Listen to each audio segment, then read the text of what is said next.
Here is the view of the fine temple consecrated to the memory of Shri Ram Krishna. The temple is a neat and simple structure of sandstone and marble, of moderate size befitting the rural surroundings. It is surmounted by a shivling, which reminds one of the vision which Chandramani Devi had in the nearby Shiva temple.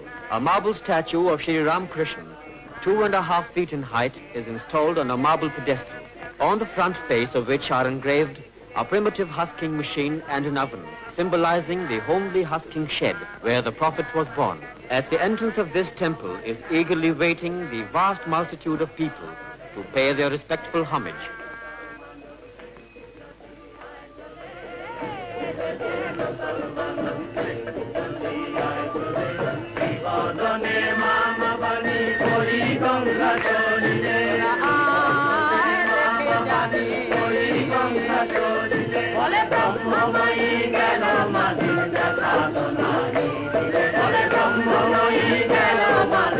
The sacrificial ceremony is now over, and the surging crowds enter the sacrificial shed.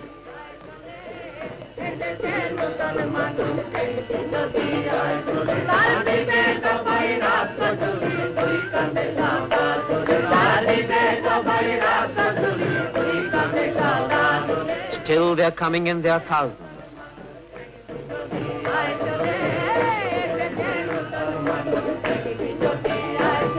Elaborate arrangements have been made for offering cooked food to the Lord and for feeding thousands of people who have congregated there on the occasion.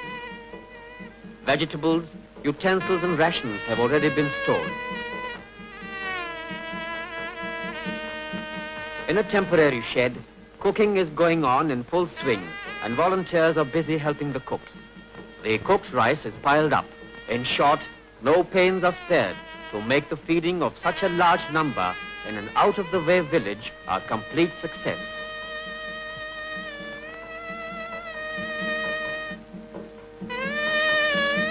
It is now time for partaking of prasad, sacramental food.